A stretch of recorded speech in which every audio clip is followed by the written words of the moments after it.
Let's look at the overview of how Gemini new moon, the moon specifically, how it correlates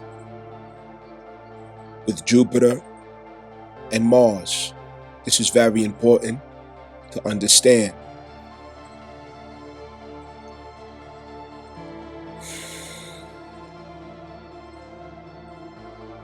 What goes with this new moon in context and meaning, of course, is the fact that Mercury and the Sun will be conjunct on Thursday, but that's another conversation. Let's look at specifically the new moon, Gemini. This is a collective observation, and of course, we can apply it to our own context personally, according to our natal birth chart and those things which we have experienced. Now, first of all, anytime we're talking about the moon, you have to include past experiences, that which is in hindsight, your emotional memory, the culmination of new and old wisdom. This new moon, obviously indicating a new cycle. What's behind that new cycle? Let's put it in context. You've heard the infamous astrologers emphasizing for so long that when Pluto conjunct the moon, went direct out of Capricorn into Aquarius, it was a prophecy of women coming to maturity. And what ends up happening here, okay, at this channel, it's very obvious, and it's also understandable that many people do not like the message that I have. Many people resent the message that I have. But if you catch me in a lie, call me out. That's first of all. And if you can't call me a liar on the things that I'm saying, who are you really upset with? What are you really bothered by? Could it be the truth? Because I haven't been inaccurate yet. That's first of all. This is about women overall, among other things. And if you don't like that that's the case, the infamous astrologers is not the object of your frustration. Reality is, the truth is. From there, you can figure it out for yourself. So, let's proceed. The journey of the moon is the journey of the people in society. That's the people. The background of the moon, which is Cancer, that is society. From the domestic perspective, from a community perspective. Understand? So, what we have behind us is the Cancer-Mars transit, which took 7 months.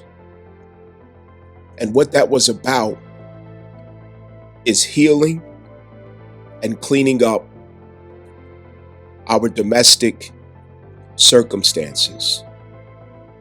Healing and cleaning up what would prevent us from having positive and healthy connections with others. What made this possible was that Mars would bring up any mommy issues, any issues that we had that stemmed from the early stages of our life of that 4th house and 3rd house. 3rd house relating with Gemini, the influence of our siblings and community, how we learn to imply and infer, how we learn to process information and emotions, and the 4th house the environment that formed the emotional body that we walk with, the emotional intelligence, the depth of it, the thresholds of it, the limitations of it, the triggers, and everything else that goes with that. That goes with the fourth house. So the third and the fourth house is part of the background to this new moon, Gemini and Cancer. It's a package deal. Okay? So this was a cleaning up of Cancer and Gemini. That cleaning up was necessary because we had to sanitize the third and fourth house. Because the third and fourth house is how we will survive from here on out. If we don't have a healthy circumstance in the third house, if we don't have a healthy circumstance at the fourth house, we will not survive what's coming. That was the point. You don't get along with this one. You cut off that one. You refuse to talk to this one anymore. You told this person to kiss your ass. You told that person to kiss your ass. You folded your arms and you said, I'm better than them. You're on your moral high horse. I'm better than them. Families are divided. Fathers especially were turned against their children, drug into the courts and hung. Women filing for divorce at 70% rate here in the United States. It's a dog walk. Women were stomping on families. Women were stomping on the children through how they related to the fathers and their leadership of the communities. As America gave leadership to women, it gave power to women. It gave authority to women. It gave the upper hand to women. It gave advantage to women. It gave leverage to women. And women took that and did great harm to the families, to themselves, to the children, and especially to men in society. You don't have to like the infamous astrologist. You don't have to like my message. You can unsubscribe and you can run off, but guess what? You're going to run right back into the same truth that I'm telling you right now. So it might be easier for you to digest it here than run right back into it and be confused. Let's deal with it together. Get around your feelings so we can deal with it together. We can't get around this one. The reign of feminism, the reign of women's power, it poisoned Cancer. It poisoned the moon. The Cancer and moon placement, the fourth house and the third house, it became sources of injury, sources of confusion and false narratives, sources of combat, domestic combat.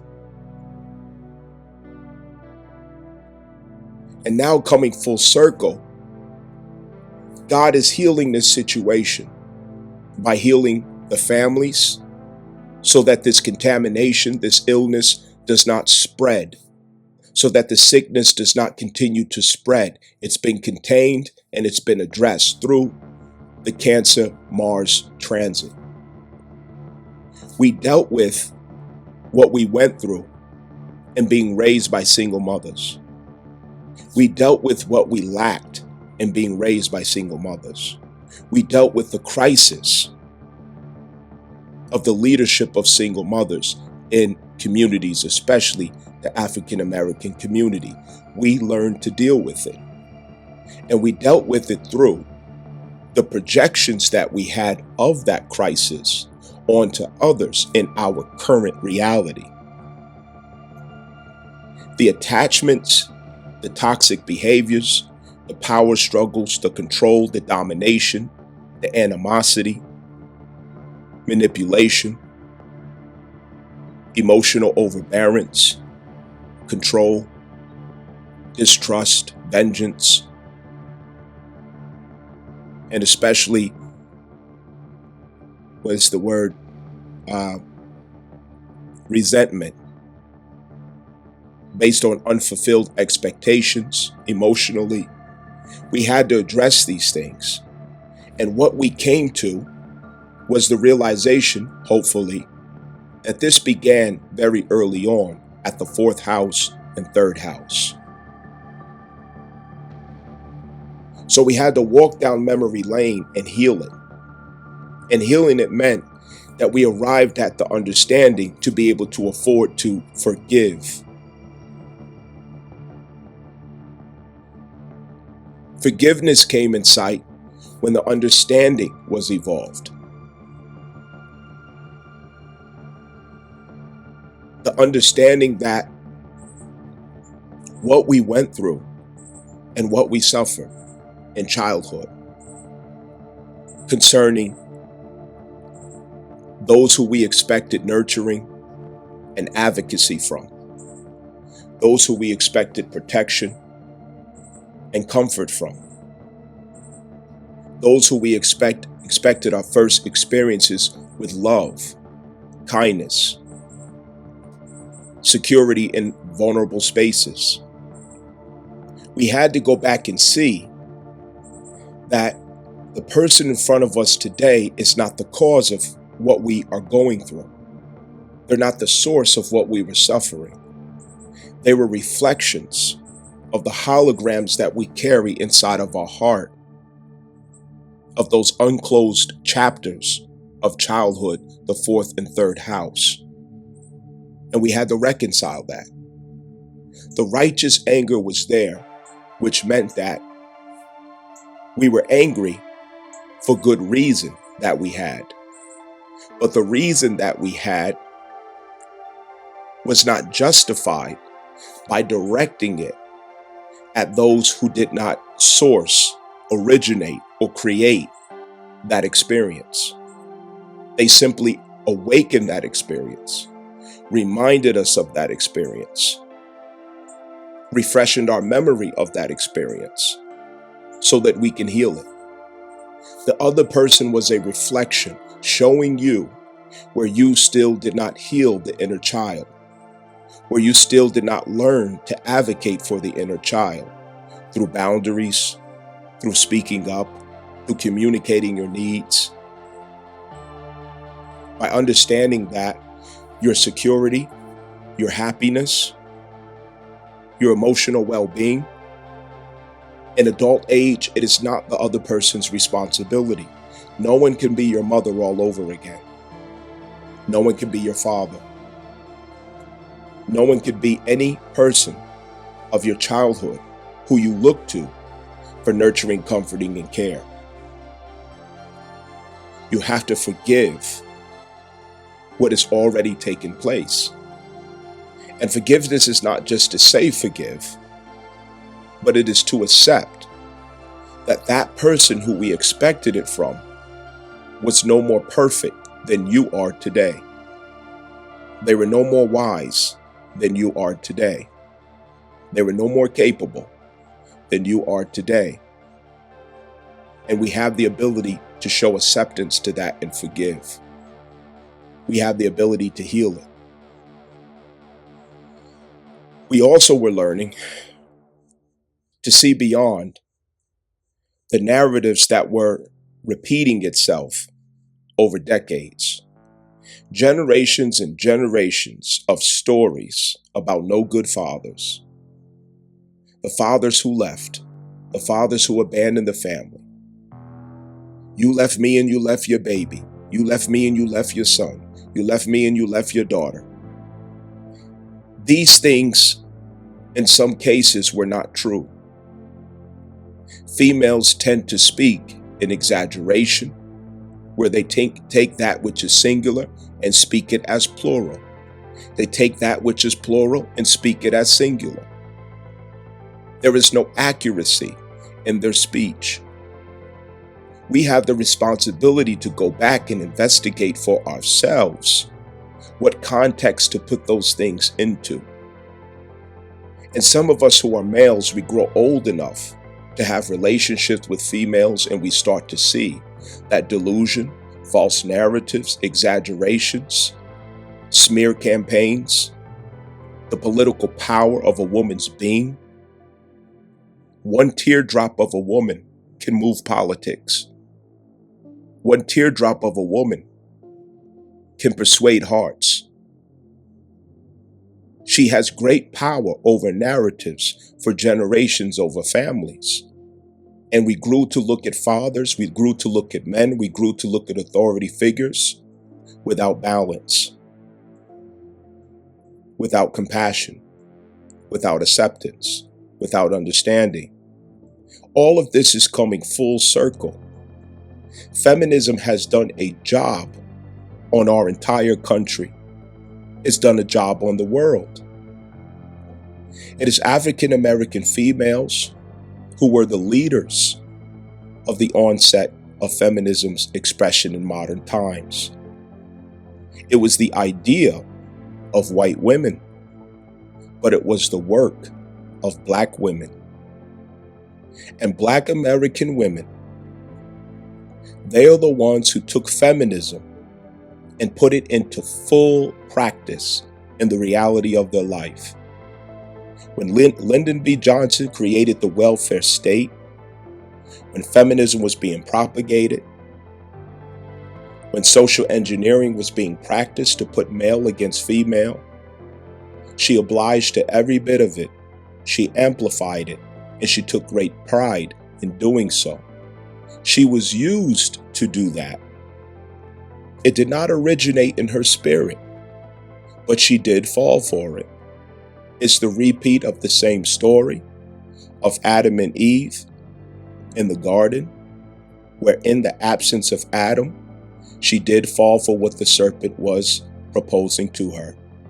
And there were consequences for that. And they both had to suffer for those consequences. And here she is again, being the same person. We've come full circle with this story. Gemini and Cancer with this new moon. It starts a new chapter with the third house and the fourth house. The fourth house was purged, healed, cleansed. Justice was established during that 7-month period of tears, of pain, of agony, of hardship and difficulty. And through Scorpio, we were transmuting these experiences. Through Scorpio, we were transforming these burdens. It was through Scorpio that we found a way to reach empowerment after surrendering to the inevitable, surrendering to that which we do not have the power to change, surrendering to what seemed like it was impossible to forgive. We had to go through Scorpio to do that. A stellium is still at Scorpio, which is helping us to incorporate the shadows that were created in this crisis. That is the crisis of suppression as we grew up. The suppression of our true identities, the suppression of our deepest expressions, the suppression of our true nature as we grew up, which did not necessarily have facilitation by the fire element called man. Man is the fire element in America that is missing from average children. That fire element is that he is the creative principle. The woman is the facilitating principle.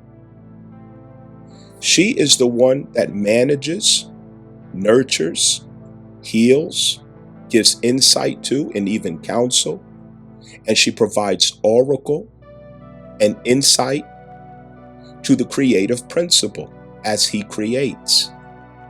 However, he is the one who has the power of creativity, originating that which is to serve mankind. A creator would recognize the creative principle in the children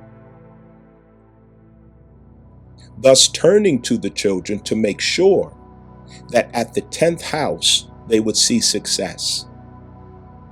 The 10th house is ruled by Saturn and Capricorn, and that is the influence that a father must bring: the disagreeable nature, discipline, order, structure, the development of obedience within, commitment, delayed gratification, focus and maturity, and especially accountability. Character is the overall theme of what influence the father is supposed to bring to the children. In America, we've created generations of children who lack character. And without character, without Saturn, without discipline, order, structure, and the fire principle of the creative being called man, children are dormant. They are vessels whose talents and gifts are hidden within and suppressed into shadows. And those shadows become perversions. And those perversions, it takes over the children's minds, personalities, and thoughts. Depression sinks in, and behaviors that are shameful. They can't look people in the eye. They don't have confidence, unable to express themselves. They can't have a firm handshake, afraid to leave the house and create for the world. Something goes wrong when the father is left out of the picture. I don't need no man. I'll raise my child by myself. When he calls to inquire or be involved, he's put through all types of riddles and obstacle courses. He could risk going to jail or prison, domestic violence, or restraining orders put on him, and so on and so forth. There has been a war on the male figure, and especially fathers. And anyone who's raised in a black community knows that this is more than common. It is the standard. It is standard operation. Something was behind females in America that enabled this behavior, and it was feminism. Feminism is not only a regime, it's not only a spirit, it is also a culture of competition with the male. It is a spirit of envy with the male. It is an attempt of females to steal the destiny of men while betraying and neglecting their own destiny as women. Now we have imbalance. And where there is an imbalance, there is no stability. Where there is no stability, there is no security. And security brings us full circle back to Cancer. That is the home, the algorithm, the process that gives us or grants us security. Understand?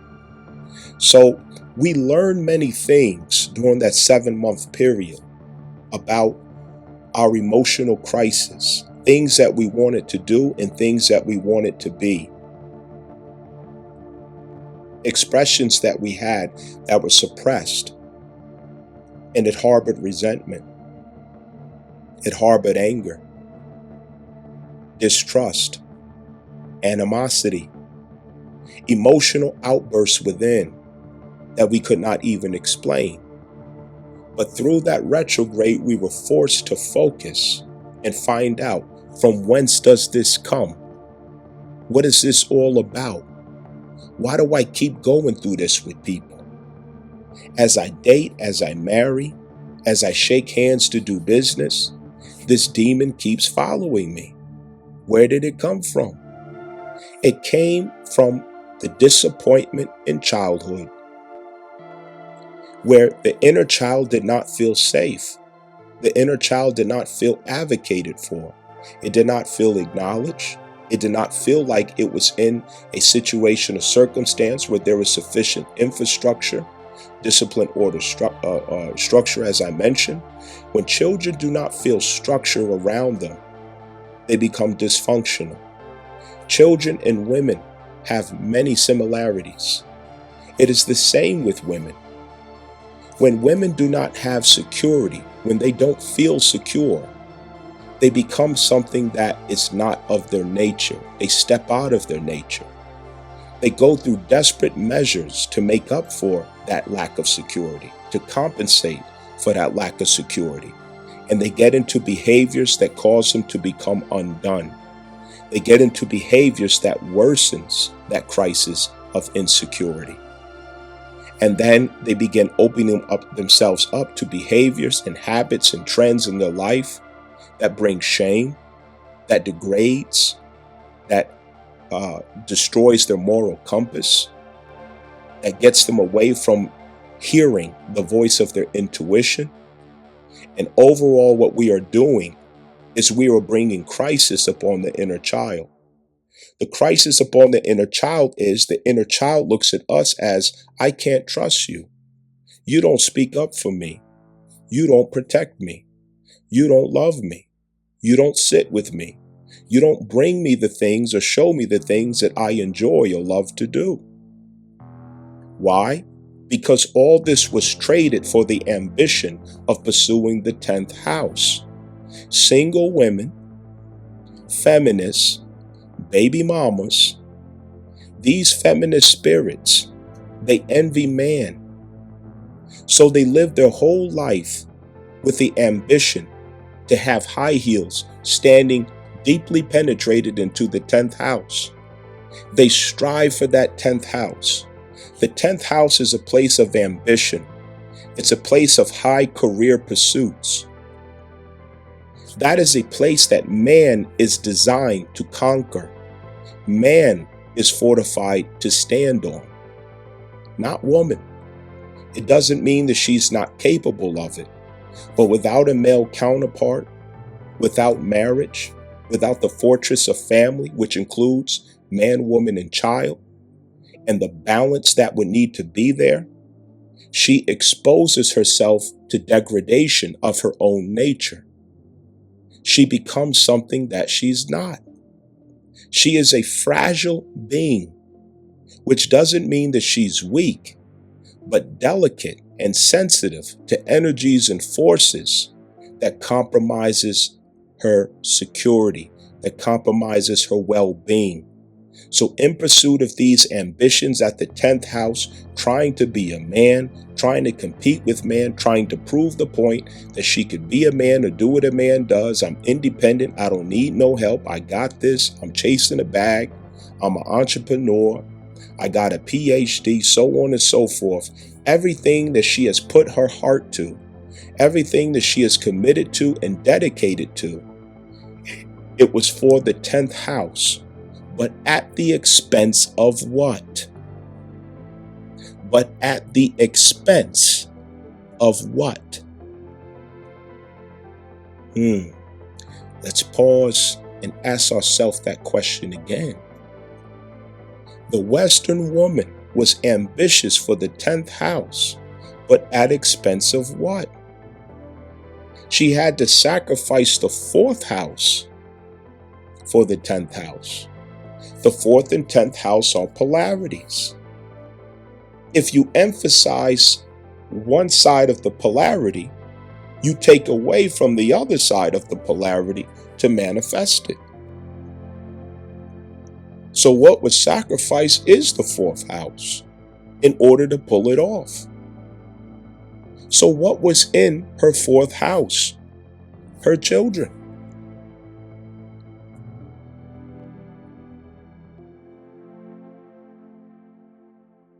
Her duties, her responsibilities.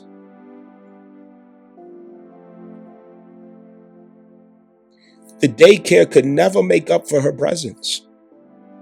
Babysitters could never make up for her presence. After school programs could never make up for her presence. None of it. And when she was present, she was burdened, beat down by a career, by a pursuit of education, by the goals and ambitions of dominating the 10th house. So what does that mean for the child? The love and nurturing that they were looking for was not there. Her presence in the house, not physical presence, but her emotional presence, her emotional capacity, her focus, her being present. The surplus of emotional availability, emotional interest, and feedback, it was exploited by careers, by jobs, by her high heels that were climbing the Tower of Babel at the 10th house, fighting for that position, fighting for that title, fighting for that role, for that status. And she became addicted to this. Degree after degree, status after status, trying to pull it off for herself.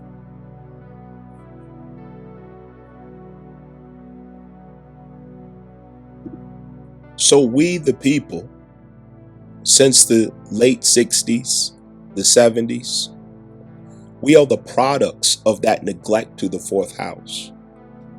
We are the products of her negligence to the 4th house, her lack of availability to the 4th house, her lack of presence to the 4th house.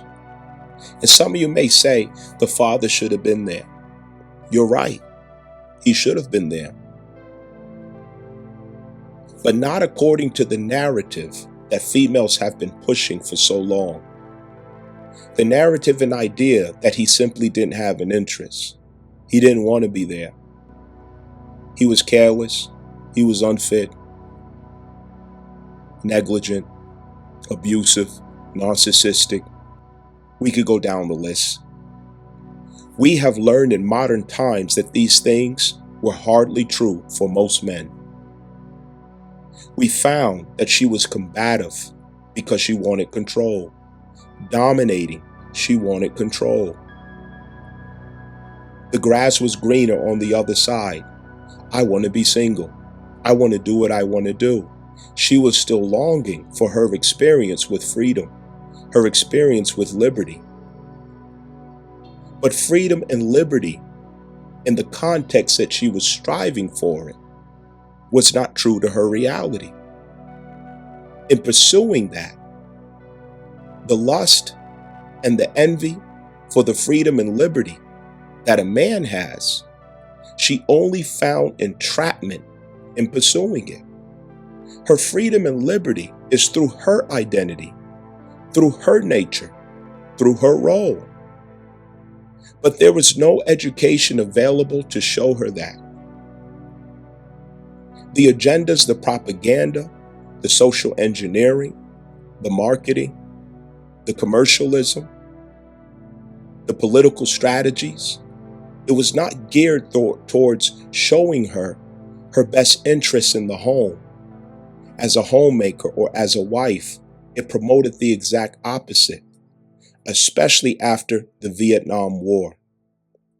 After the Vietnam War, a lot of men, especially of color, came home from the war, only to find that their jobs and careers, which were mostly industrial and some construction, were sent over the tracks or in areas that were not local or remote for them to have access. They found themselves watching their wives and coming home from war, going to work. They had no choice because it was war. They became industrialized, they went to work, and they picked up the jobs that they used to have. So they sat under the tree, did drugs and drink, gamble and whatever else with their comrades, still have their army jackets on from the war. And they were too ashamed to come home, holding their heads low, because no man wants to even be there if they feel like they can't contribute, if they feel ashamed in being there, like they're a burden or a dependent or whichever else. These are not excuses, but it's part of what was engineered as an outcome. just like the welfare state. You don't need that nigga. Turn him into us. We'll put him on child support.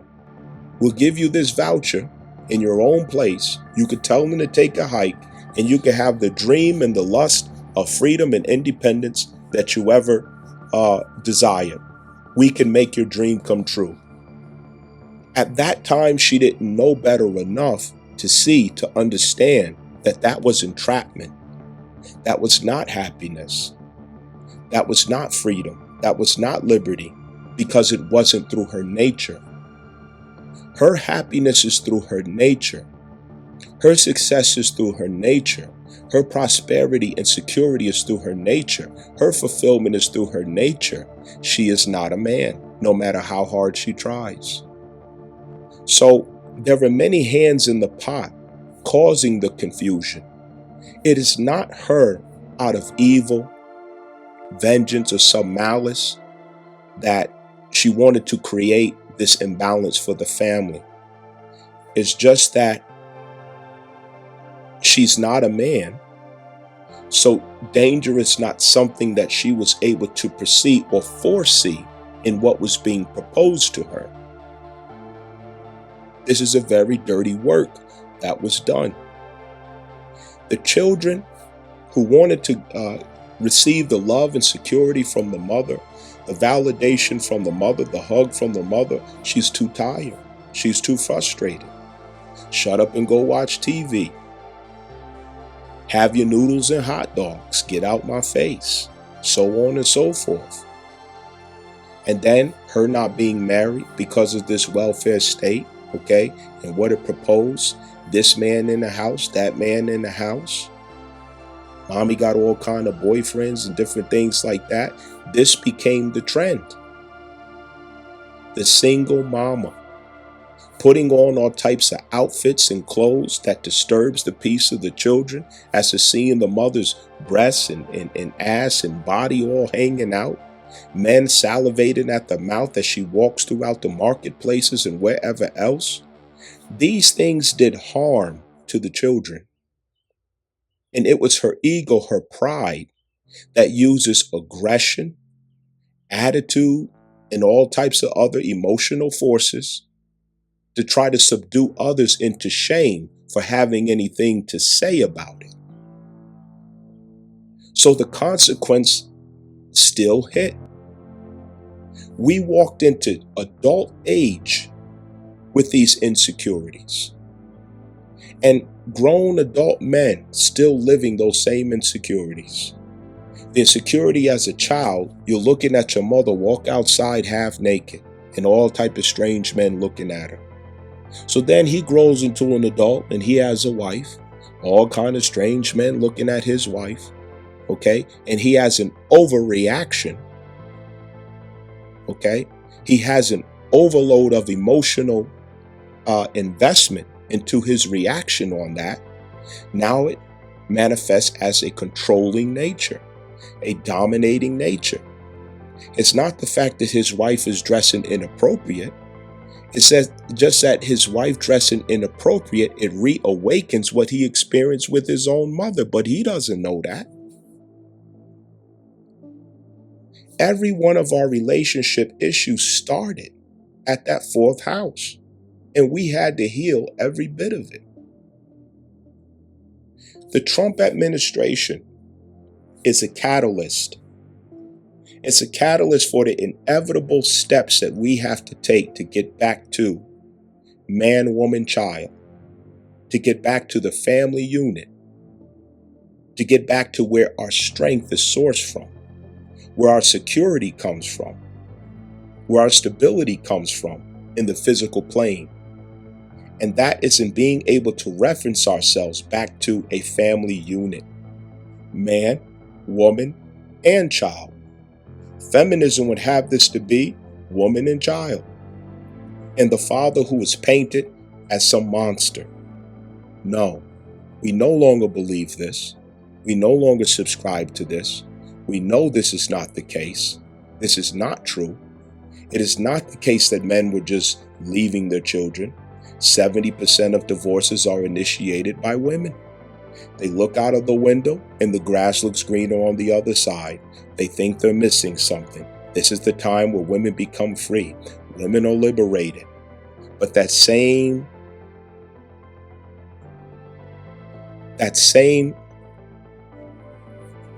expression of freedom and liberation, it has to go with one thing that women struggle with.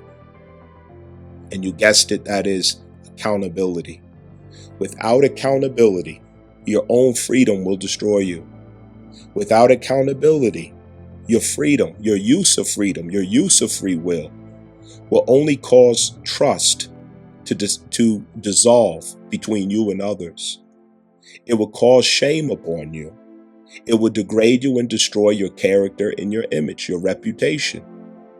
It's the abuse of freedom. It's the abuse of liberty. That is the problem. She fought to be free. She fought to be equal. She fought to be liberated, as she should. As she should. But not without accountability.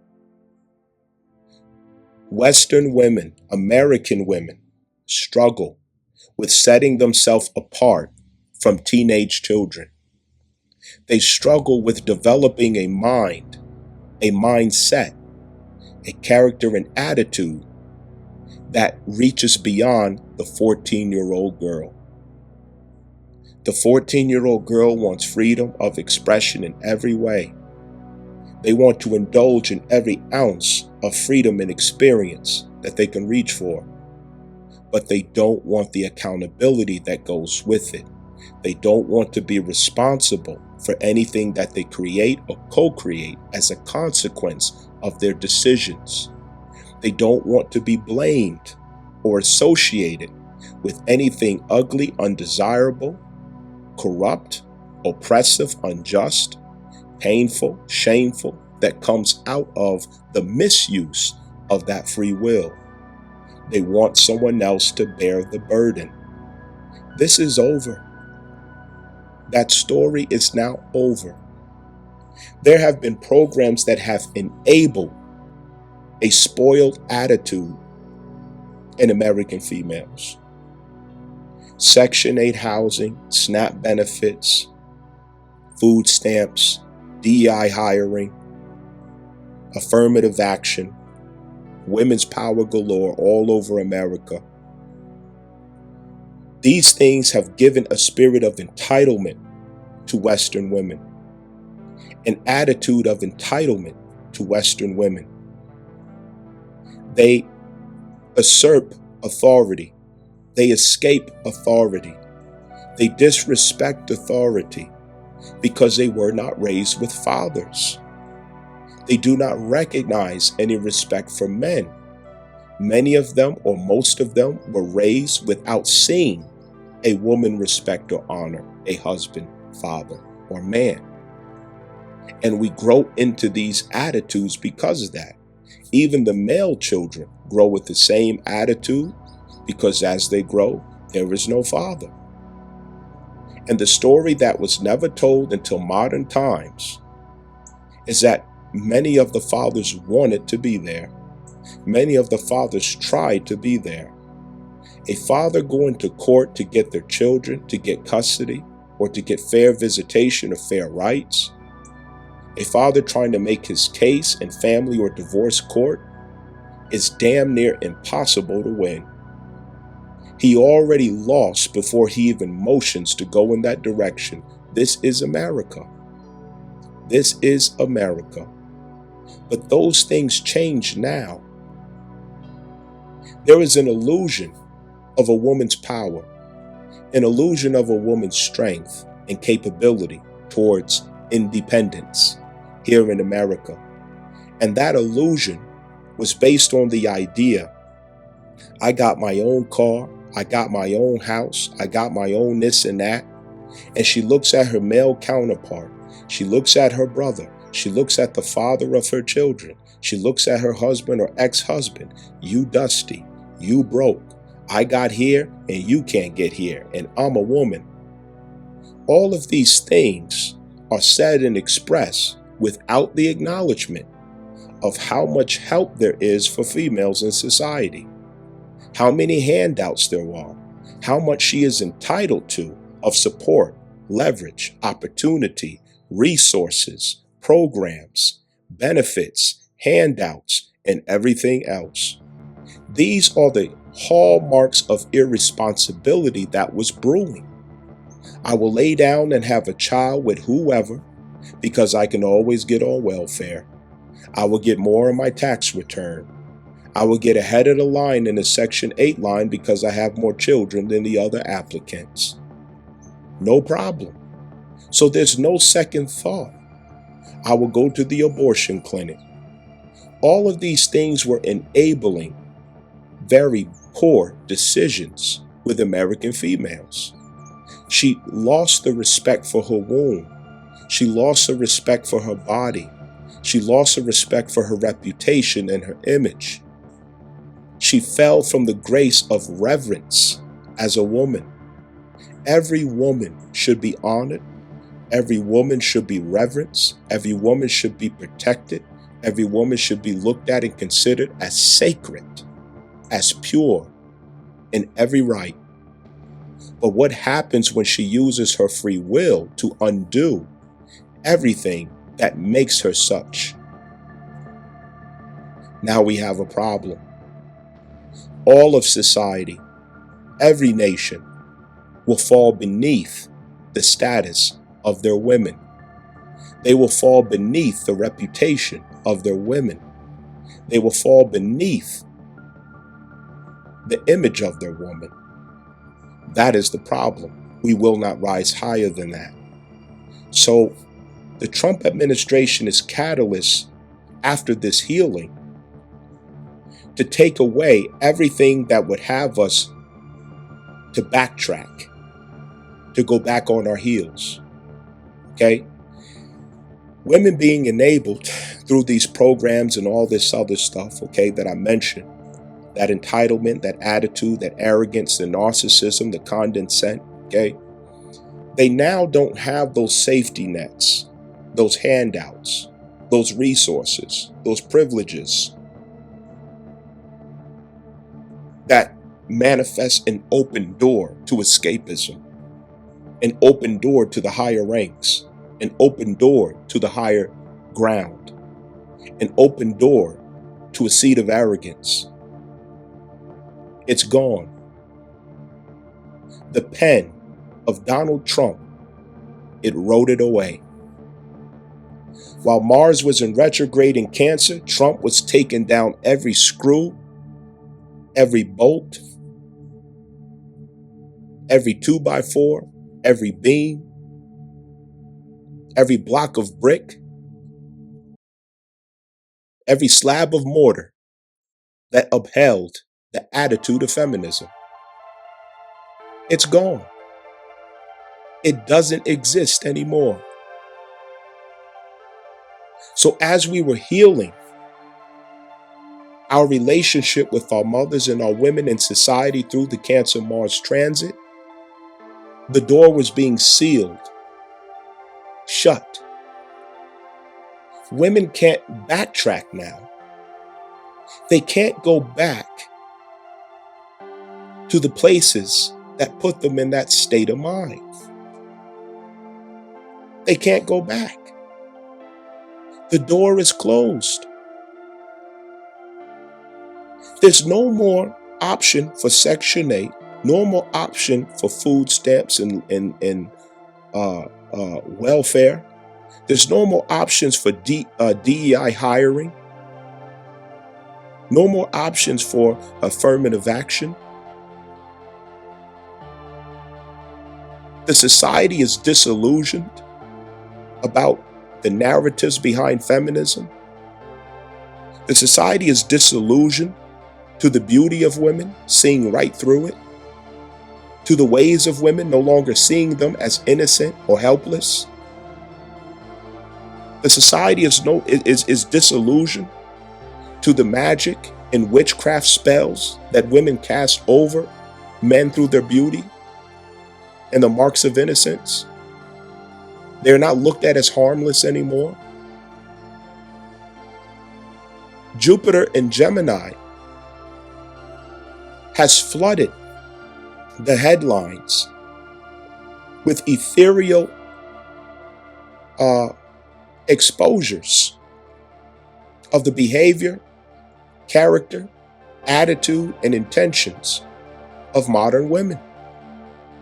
Everybody now sees them for who they really are. And who they really are forces of nature that do not understand that they are forces of nature. They are forces of nature that have placed themselves in a bind. They are a high priestess who fell from trust. They are the oracles who cannot be trusted. They are the soil of our community that fell into contamination. They are the breast that holds poison for the baby. They're in a predicament, but it's not over and it's not impossible. They can only go up from here, and they will, because now they can't backtrace, they can't backstep. They do not have access anymore to anything that gave them that false reality of superiority, the illusion of success. Success that never could have matched their nature and identity. The success of men at the 10th house, it belongs to his destiny through his nature, but it can never belong to the destiny of a woman.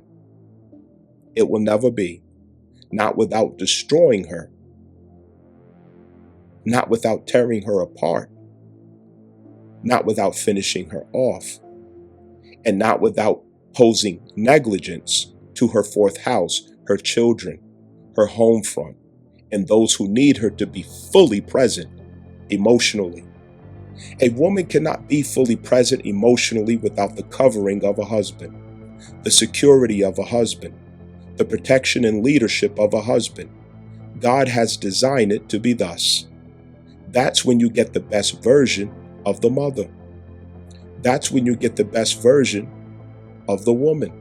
This doesn't mean that every man was a saint, but it does mean women are going to learn that it's not affordable to ignore your intuition.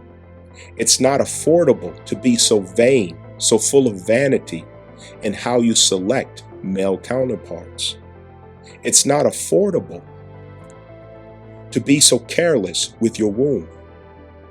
It's not affordable to choose men out of sport, entertainment, lust, pleasure, vanity, but to select and choose men based on what man is here for, your security and your stability. Understand why? Because you are the symbol of the rebirth of children into society. You are the first tongue that they will know. You are the first teachers that they have. You are the first demonstrator of morals, of values, of good character, of good manners. You are, not the father. And you are because you are the one who tells the father, don't drink out of the milk carton. Take your shoes off before you come in the house. Don't make that mess over there. You are the one who tells the man, the husband, or the father, hey, don't say those words. That's not nice. See, we've gotten away from the foundational, natural, and very simple nature of the woman that society cannot do without. Her role is essential. And without her role, we do not have a society of civilized people to look forward to. And the man is the enforcer of her laws. It is the woman who lays laws in the home. It is the man who enforces those laws. That is what we tend to overlook. Understand, she's the high priestess of the home. The character image of the children of all people in society, it is nurtured by her and it is enforced by the husband. Understand? So we're coming full circle to where this can be a focus again. Now that she doesn't have access to those things, and now that, as reported, 106,000 layoffs, okay, just in the last 2 months, and specifically black women. June 2nd, there will be another wave of layoffs, massive layoffs. The unemployment rate for American society, it's gone down. The unemployment rate for black women, it has gone up. This is not without reason. There is accuracy in these transits. She's falling from the 10th house. She's descending from the 10th house. She's being expelled from the 10th house. She's being asked to leave the 10th house. Why is that? Why is that? And the timeline of it, she's being expelled from the 10th house after her preparation of the 4th house, Cancer, which is post-Cancer Mars transit. So what's coming into Cancer next? Jupiter. Okay?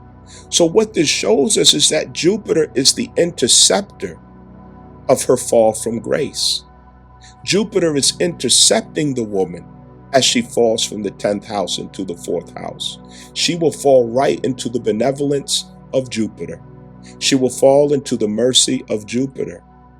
She will fall into the creativity, the optimism, the solutions of Jupiter. After she prepared Cancer through that Cancer Mars retrograde, healing, forgiving, and curing, purifying. Understand, this is why we had to learn how to heal ourselves and the relationship with the inner child, so that we understand how to heal our relationship with others, because we're going to need it. Her security is no longer in her job title, her career path, her money, her loans, her line of credit, her credit score, her ability to compete with man in the world. That no longer is going to be the source of her security. Her security is no longer going to be in handouts, entitlements, programs, and benefits of the government. Now her security is clearly being shown to her through what is being prepared in this hour. As she's fallen from grace, what's being prepared in this hour are 2 places where she will root herself for the future. The 3rd house and the 4th house, which spells community, which spells family. She's going to have to do a lot of healing, a lot of forgiving, and she's going to have to change her attitude from narcissism into cooperation. She's going to have to change her attitude from entitlement to participation. She's going to have to change her attitude from feminism into womanhood, motherhood, and wifehood. Fornication is not going to cut it. Sleeping around is not going to cut it. Why would you go back to creating children out of wedlock, and there's no facilitation for bastard children in America anymore? I will say it again. There's no facilitation for bastard children in America anymore. So now she understands, or will understand, that she can't lay on her back and have baby after baby, fucking who she want, laying around, sleeping around, popping them out. She's going to have to review what her beliefs, her attitude, and her best interests are in marriage. But how can she look at marriage without looking at herself as a wife? This means the new goals of women It's going to have to be to understand, to learn, to comprehend, to educate herself on what it means to be a wife, what it means to be mothers without the resources of government. That goes back to the moon in Gemini, new moon specifically, which indicates a new process of wisdom, a new process of comprehending and learning domestic wisdom, community wisdom, social wisdom. Understand, it's a new start. And included in that is, who am I in a family? Who am I in a marriage? Who am I in a community as a participant? Understand? So all of these things come together because she's at a new chapter where her image is going to be rewritten. Her story starts new. She's fallen from the 10th house, but it's not the end for her. It's really a blessing in disguise. One thing for sure, it doesn't mean the demise of women. It doesn't mean a curse. It doesn't mean that this is the end or something bad is happening. No, she's learning humility through humiliation. And when she learns humility, that is what begins the student. And new moon Gemini is to become a student. You become a student to something in your life that is essential toward your soul's journey. You cannot become a student until you have humility. And you can't have humility unless you learn from the experiences of humiliation. It's the ability to get your ego out of the way for your best interests. It's the ability to take command of your ego, even when it is tempted, struck, or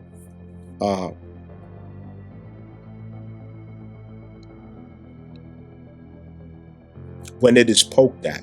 Understand? Okay? So this new moon Gemini,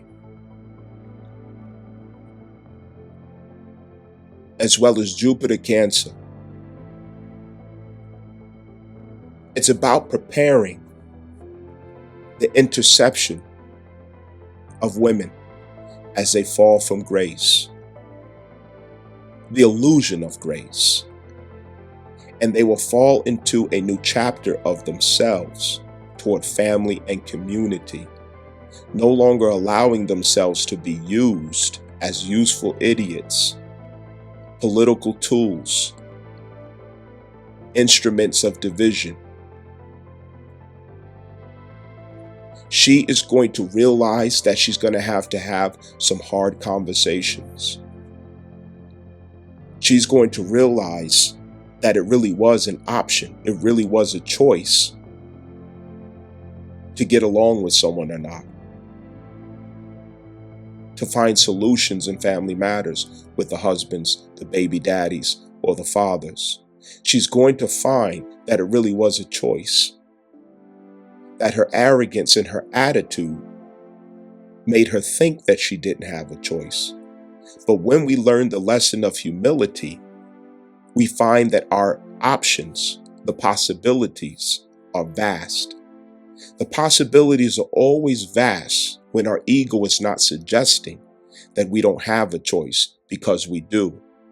Just because you have to humble yourself to take up on a certain option or direction, it doesn't mean that it's not an option or direction if you have to humble yourself. And she has to learn this lesson.